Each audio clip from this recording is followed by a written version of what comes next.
haram, bahkan lebih mencari Allah daripada mereka. Artinya apa? Ketika ada perintah-perintah Allah Subhanahu wa taala, keluarganya, anaknya, ya, ini tidak melalaikan dirinya dari perintah-perintah Allah Subhanahu wa taala. Inilah apa? Versi ahli surga menurut Nabi sallallahu alaihi wasallam. Ada 3. Maka Imam Qushairi menegaskan apa? Allah Subhanahu wa taala menyuruh pada umat manusia supaya berlaku adil. Innallaha ya'muru bil adli. Dengan ayat tersebut, maka Imam Qushairi ini menegaskan apa? Allah menyuruh umat manusia, ya, supaya berlaku adil dalam segala urusan, segala hal apapun, urusan apapun, senantiasa berbuat adil. Baik yang berkenaan dengan apa? Hak Allah, hukukullah, ya. Hak Allah, maupun yang berkenaan dengan hak adami atau hukukul ibad, berkenaan apa? Dengan sesama manusia itu sendiri. Maka apa? Yang berkaitan dengan makhluk yang lainnya itu. Maka adapun yang berkenaan dengan apa? Adil, berkenaan dengan hukukullah, berkenaan dengan apa? Hak Allah Subhanahu wa taala itu apa? Yang berlaku adil, yaitu mendahulukan hak-hak Allah atas dirinya.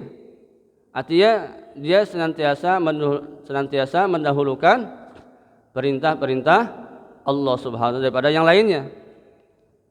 Daripada apa? Keperluannya sendiri, ya. Mendahulukan keridhaan Allah daripada hawa nafsunya. Maka inilah hukukullah.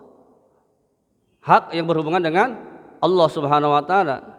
Itu apa? Senantiasa mendahulukan hak atau perintah Allah Subhanahu wa taala atas dirinya, dan senantiasa apa? Mendahulukan keridhaan Allah daripada hawa.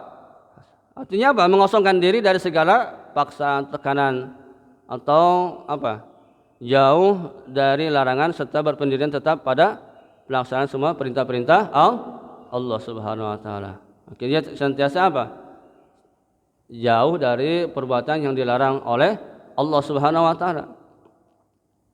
Sedangkan apa? Adil yang berkenaan dengan hukukul ibad, ya. Adil yang menurut apa? Yang dengan sesama manusia itu sendiri ialah apa? Mencegah hal-hal yang bakal apa? Merusak dirinya, ya. Saling memberi nasihat, tidak saling apa?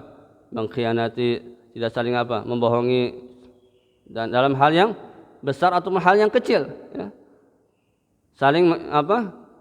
Saling menasihati dalam hal apa? Hal kebaikan. Juga apa? Tidak berbuat jahat. Apakah apa? Dengan tutur kata, tingkah laku, perbuatan, ataupun isi hati yang atau niat, ya. Niat yang jelek, niat yang buruk. Inilah hukukul ibad. Artinya kita dengan sesama hamba, sesama manusia senantiasa apa? Berbuat baik. Maka perlu dipahami apa?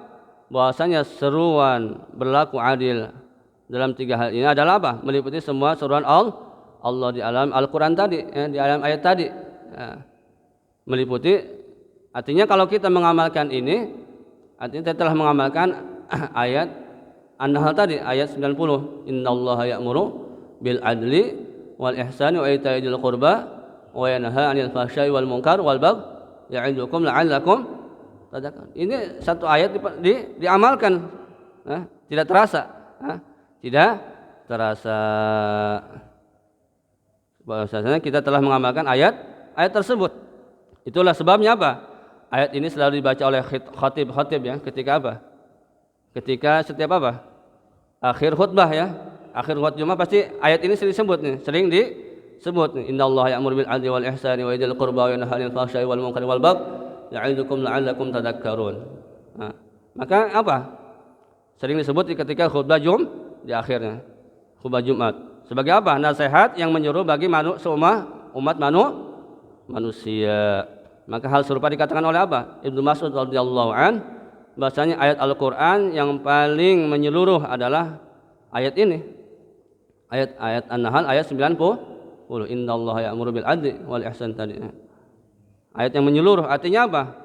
Kalau kita bisa mengamalkan ayat ini, kita artinya sudah agak 90% sempurna kebaikan-kebaikan kita. Maka apa? Hal serupa dikatakan oleh apa? Jika ada disebutkan oleh Ali radhiyallahu an. Terhimpunnya apa? Takwa adalah terhimpunnya takwa dalam diri manusia, dari kita adalah apa? Di dalam firman Allah Subhanahu wa taala itu An-Nahl, surat An-Nahl ayat 90. Maka kalau kita ingin menghimpun ketakwaan dalam diri kita, maka kita amalkan ayat ini. Kita amalkan ayat ini. Itu innallaha ya'muru bil adli wal ihsan wa ita'idil qurba wa yanha 'anil fahsya'i wal munkar wal baghi la'allakum ta'lamun. Wal baghi sampai ila akhir ayat. Maka apa?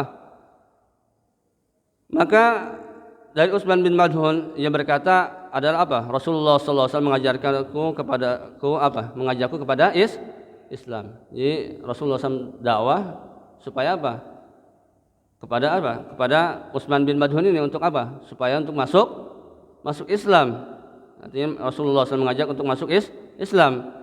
Lalu aku pun kata Utsman bin Mad'un segera masuk agama Islam. Artinya dapat hidayah.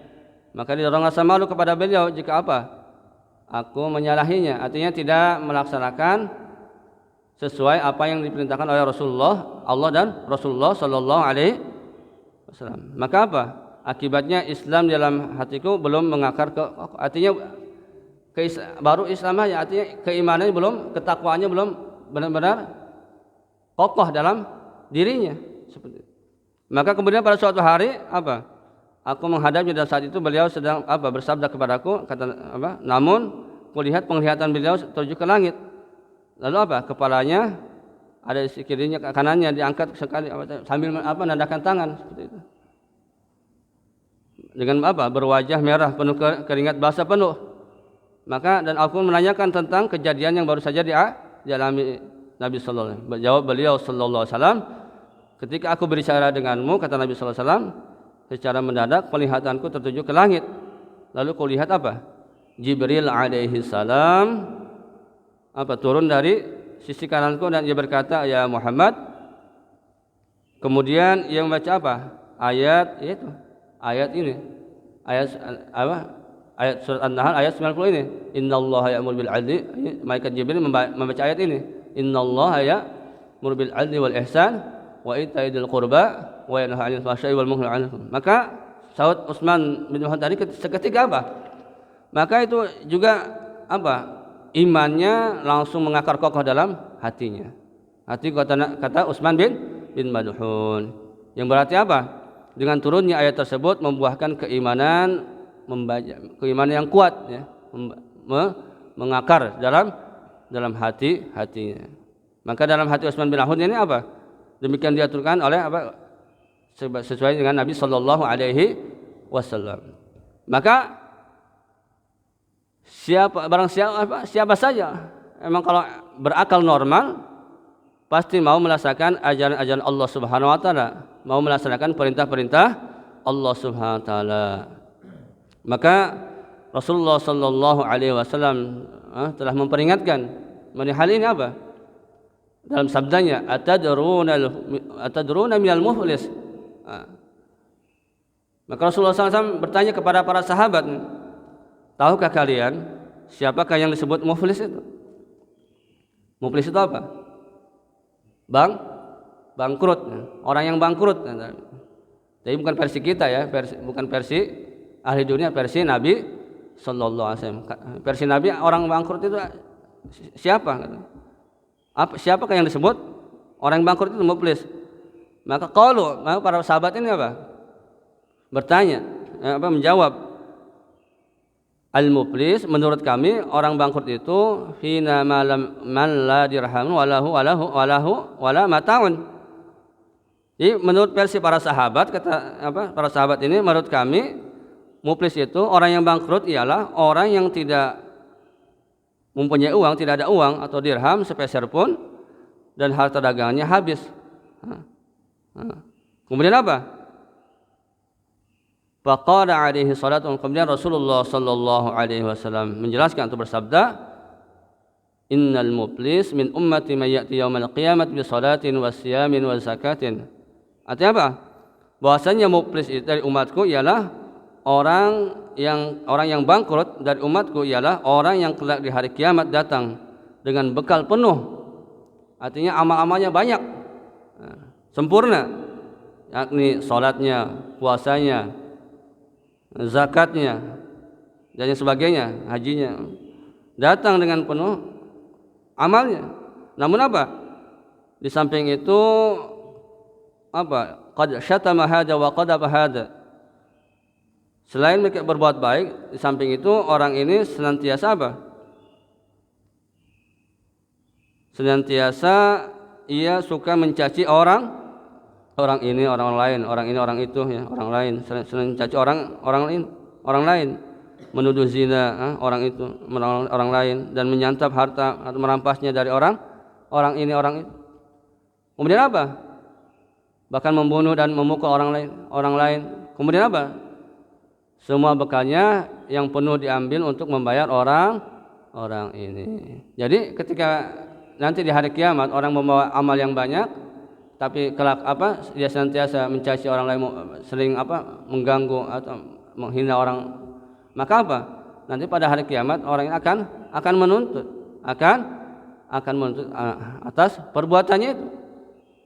Bahkan apa? Untuk diambil amalnya. Dan orang itu hingga habis.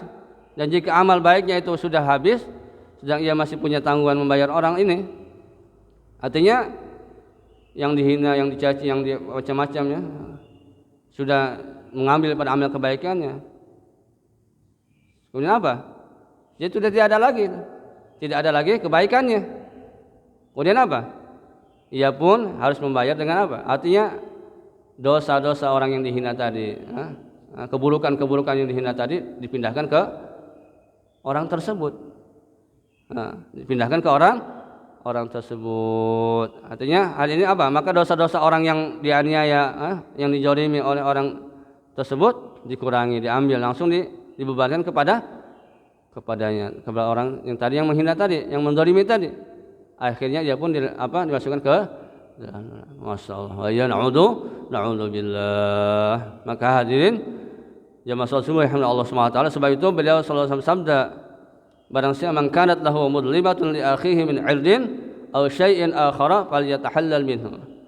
Ini Nabi sallallahu alaihi wasallam sabdakan, barang siapa berbuat zalim pada kawan kita, saudara kita, apakah zalim itu berbentuk pencemaran nama baik, menodai, menghina atau kehormatan, ataupun merampas hak miliknya, maka hendaklah, kata Nabi sallallahu alaihi wasallam, ia yang berbuat zalim segera mohon maaf, segera mohon maaf dan mohon dihalalkan di dunia sekarang ini. Sebelum apa? Sebelum uang dinar, qabla alla yakun dinar wala dirhamun in kana lahu amalun salih. Sebelum apa? Sebelum uang dinar atau dirham tidak berlaku lagi.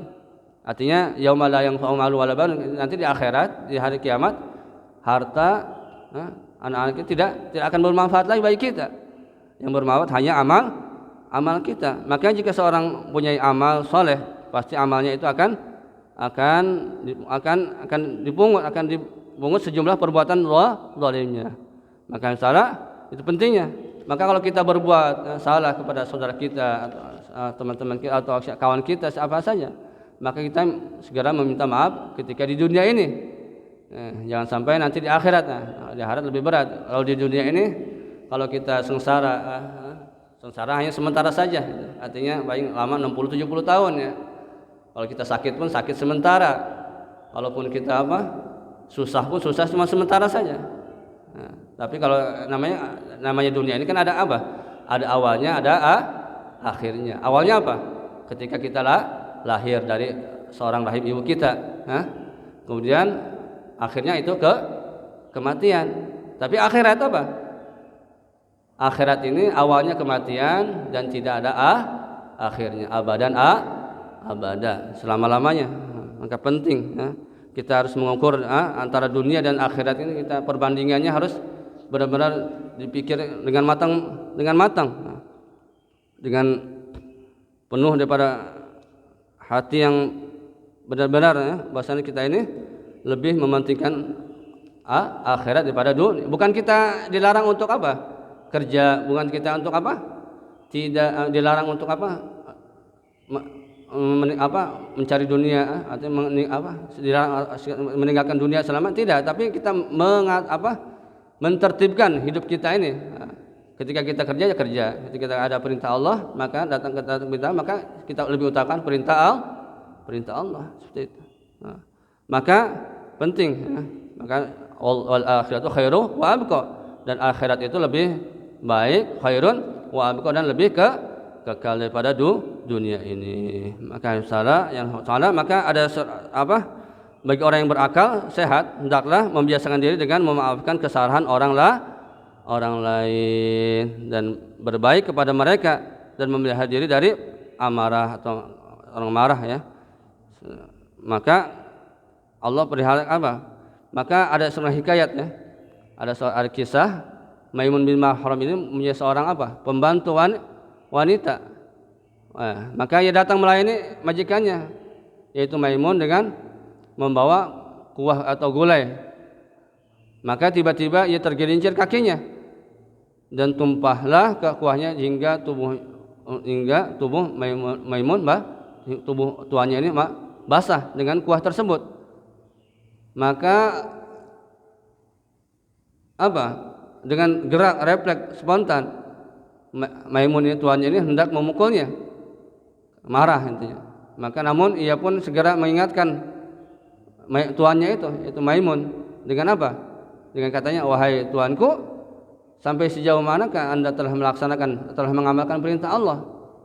Perintah yang mana? Wal kadhibinal ghaid. Ya, perintah ini perintah Allah, wal kadhibinal ghaid. Yaitu dan orang-orang yang mengekang amarahnya ketika marah. Maka sahut Maimun, sahut tuannya itu sudah saya laksanakan. Lalu bagaimana dengan kalimat? Artinya kan tadi ketika tumpah ya kuahnya ke dirinya tadi, maka ia hendak memukulnya tapi ia menahan.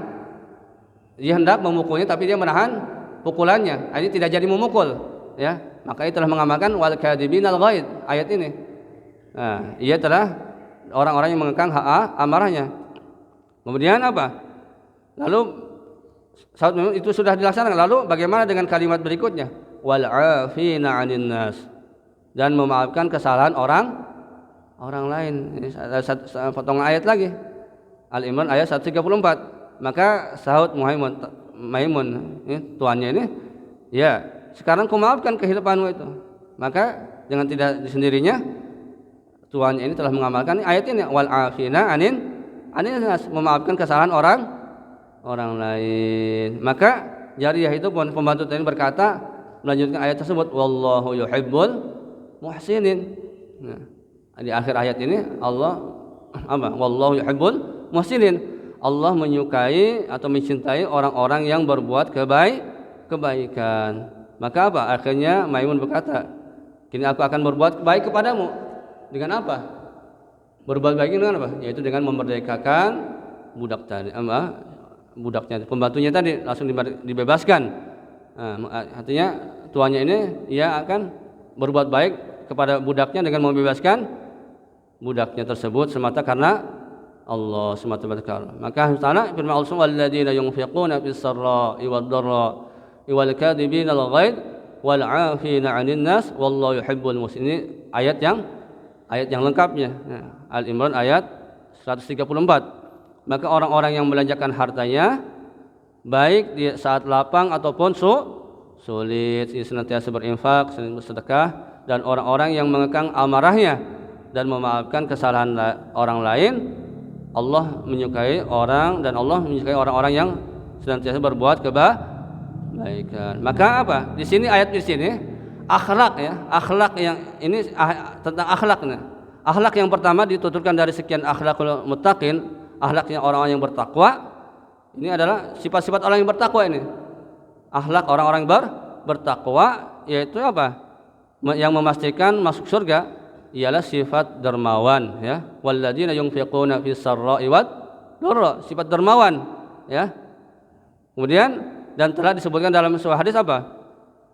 Dari Abu Hurairah radhiyallahu anhu qala Rasulullah sallallahu alaihi wasallam as-sakhi qaribun minallah wa qaribun minal jannah. Orang yang pemurah, yang dermawan itu dekat dengan Allah.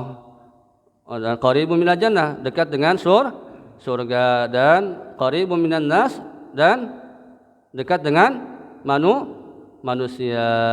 Wal bakhil, kata Nabi, dan orang yang bakhil, orang yang pelit, ba'idun minallah, dia jauh dari Allah, wa ba'idun minal jannah, dan juga dia jauh dari surga, wa ba'idun minan nas, bahkan dia juga jauh dengan manusia. Kalau orang pelit pasti dijauhi ya.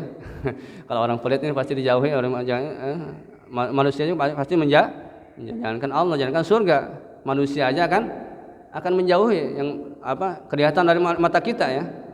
Nah, ini orang ini pelit nih. Yang nggak mau temenan sama dia, orang pelit. Nah, kalau anak-anak kecil ya, anak kecil. Maka ini penting ya. Maka orang-orang bodoh orang bodoh yang kata Nabi sallallahu alaihi wasallam, wal jahilu sakhi ahabbu ila Allah minal alim bakhil. Nabi sallallahu alaihi wasallam sabdakan, orang bodoh yang pemurah, yang dermawan sangat disukai oleh Allah daripada orang alim yang kikir, yang pelit ya. Maka hadirin jemaah subhanahu wa ta'ala, dan orang yang mampu mengekang amarahnya, maksudnya adalah apa? Mereka yang menelan amarahnya di saat nafsu amarahnya itu memuncak, bergejolak, al-kazmu ya, diartikan apa? Al-kazmu ini diartikan mengekang atau menahan sesuatu yang ketika penuh, artinya memang sudah marah betul, dia memang mau benar-benar dia marah, mau memukul, tapi dia tidak jadi memukul ya, menahan daripada amarahnya, kadmul ghaid ya. Berarti ketika nafsunya amarahnya penuh atau memuncak, lalu ditarik kembali masuk ke lubang hatinya, artinya hatinya menggerakkan tangannya untuk tidak memukul atau tidak jadi mukul, maka apa? Dalam hal ini Nabi sallallahu alaihi wasallam, man kadzaba ghairan wa huwa yaqdiru ala ayyadahu da'ahu Allah yaumil qiyamah. Barang siapa mengekang hawa nafsunya, amarahnya ketika ia marah, padahal ia mampu melampiaskannya, maka ia dipanggil oleh Allah SWT kelak di akhirat, di hari kiamat, atas kepala makhluk-makhluknya, artinya hingga ia disuruh memilih para bidadari yang dikehendaki. Maka hadirin yang jemaah yang Rasulullah Allah dan yang memaafkan kesalahan orang lain itu, artinya orang yang berbuat zalim atau berbuat jahat kepadanya, itulah orang-orang yang disukai oleh Allah Subhanahu wa taala. Dalam firman-Nya, Allah menyukai orang-orang berbuat kebaikan. Wallahu yuhibbul muhsinin. Maka saya akan akhir dengan satu kisah ya. Ada kisah ya, ketika di zaman Nabi Daud alaihissalam ya. Ketika di zaman Nabi Daud alaihissalam ini ada seorang ibu-ibu yang ditinggal oleh suaminya. Artinya janda ya. Janda, dan dia sudah tua, mempunyai beberapa anak yatim. Mempunyai beberapa anak yatim. Maka apa? Maka kemudian pekerjaan ibu ini apa? Pekerjaan ibu ini ialah yaitu dia itu memintal apa ya kalau bahasa ini? Memintal kapas menjadi benang. Ya. Memintal kapas jadi menggulung apa ya gitu ya, digulung kapas jadi pokoknya kapas jadi benang gitu. Itu pekerjaan seorang ibu ini. Nah, setiap satu pekan ini maka dia mendapat pintalan itu, maka dijual ke pasar. Nah, dijual ke pasar, maka laku berapa? Laku 100 dirham.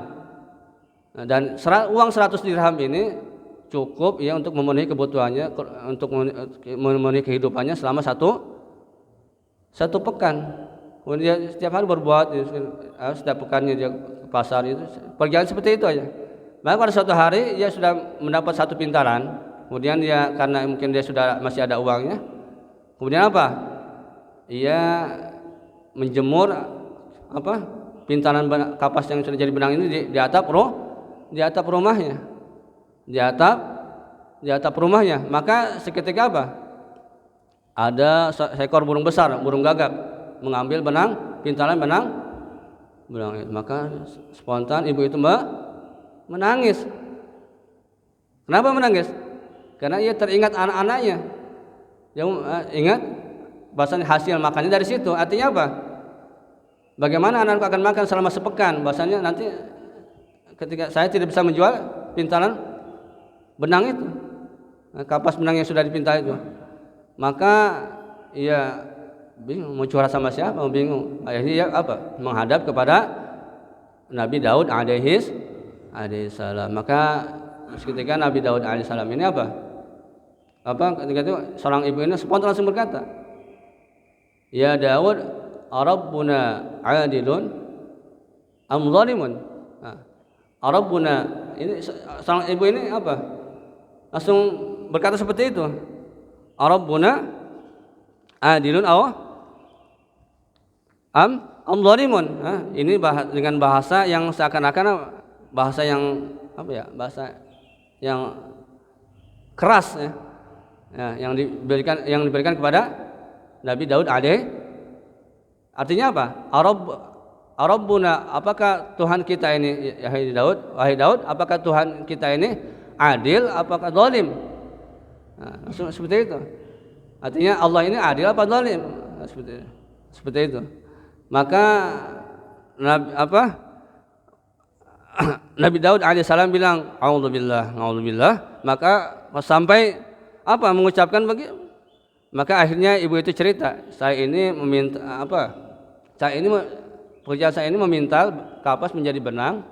Setiap satu pekan saya bawa ke pasar mendapatkan uang 100 dirham, dan 100 dirham ini mencukupi kebutuhan saya dan anak-anak saya selama satu pekan. Tiba-tiba ketika saya menjemur pada benang yang sudah dipintal itu, maka dibawa oleh seekor burung. Terus aku dan anakku mau makan apa, kata seorang ibu tadi. Maka terus aku dan anakku akan makan apa? Artinya nanti anak-anakku tidak bisa makan. Maka terus engkau, kata ibu itu, engkau katakan, artinya tadi Nabi Daud ini sudah mengatakan bahwasanya Allah ini maha adil. Tapi kenapa engkau mengatakan bahwasanya Allah itu adil, maha adil? Maka maka perempuan lemah semacam aku, kata ibu itu, maka perempuan miskin seperti aku, anak semacam aku, anak-anakku akan makan dari mana? Maka kata Nabi Daud alaihissalam, tenang dulu, sabar, tenang dulu. Maka disuruh sabar si ibu itu, suruh yakin sama Allah. Maka ketika perempuan itu duduk di sebelah Nabi Daud alaihissalam, maka perempuan itu duduk di sebelah Nabi Daud alaihissalam. Tak lama datang seorang pedagang yang ia habis berdagang. Kemudian langsung menyerahkan uang sebesar 1000 dirham. Maka uang ini serahkan kepada Nabi Daud alaihissalam. Wahai Daud, ini saya serahkan uang 1000 dirham, sedekahkan uang 1000 dirham kepada engkau, dan engkau terserah mau ngasih ke siapa saja yang kau kehendaki. Kata si pedagang tadi. Maka ini kata Nabi Daud, ada angin apa ini? Jawab Nabi Daud, ada angin tiba-tiba mengasih saya uang 1000 dinar. Maka Nabi Daud bertanya, apa ceritanya ini? Maka langsung dia menjelaskan pedagang itu, kami ini pedagang kaya bersama ada 10 orang. Jadi 10 orang ini kami satu perahu, satu perahu. Maka 10 orang kami ini pulang dari berdagang sukses, artinya udah jualannya sudah laku semua, udah laku. Maka uang kami banyak, barang dagangan kami habis. Tapi subhanallah, mau mendaki pantai, tiba-tiba perahunya bocor. Perahunya bocor. Maka ketika perahunya bocor ini, maka ternyata perahu kami ini berlubang. Dia beranggapan kami pasti akan tenggelam nih, tidak akan selamat. Maka dalam ketika itu 10 orang ini bernazar bernajat. Kita boleh nih ketika kita dapat musibah atau apa nih, dapat musibah, kita bernajat kepada Allah Subhanahu wa taala. Nah, ini diperbolehkan ya. Jadi ketika ini makanya sebuah orang ini bernajat kepada Allah Subhanahu wa taala. Jika Allah selamatkan kami, maka artinya kami sampai ke pantai ya, sampai ke tepi pantai, maka kami akan masing-masing kami akan bersedekah 100 dirham. Berarti ada 10 orang, 100 kali 10 jadi berapa? 1000 ya. Ada 1000 dirham. Maka Allah qadarullah, keajaiban Allah, maka burung tadi yang membawa pintalan benang tadi itu langsung melemparkan ke perahu tadi itu. Yang mana benang itu, pintalan benang yang sudah digulung-gulung tadi itu pas pada lubang itu. Sehingga apa? 10 pedagang ini selamat sampai tepi pantai. Maka apa? Langsung itu cerita seperti itu. Ia bernajar, kalau seandainya saya selamat, maka akan bersedekah selama 100 sebesar 100 dirham. Nah, kemudian ibu tadi langsung berkata, "Wah, Daud, itu benang saya tuh. Yang dibawa burungnya." Langsung menyaut seorang ibu tadi, "Itu benang saya," katanya. Maka ketika itu Nabi Daud ini menyerahkan uang 1000 dirham kepada ibu janda tua tadi yang punya anak yatim tadi ya. Maka langsung Nabi Daud langsung mengatakan kepada ibunya, "Wahai ibu, lihat mana lebih menguntungkan, engkau yang menjualnya ke pasar dapat 100 dirham dan engkau mendapat 100 dirham, atau Allah yang menjualkannya untuk engkau dengan mendapatkan 1000 dirham yang seharusnya 100 Allah ganti dengan berapa? 1000. Ini adalah bahasa cinta dari Allah Subhanahu wa taala. Masyaallah. Ini adalah kisah ya, yang kadang kita enggak paham ya, enggak mengerti ya, dari skenario Allah Subhanahu wa taala. Jadi ayo kita senantiasa berhusnudzon.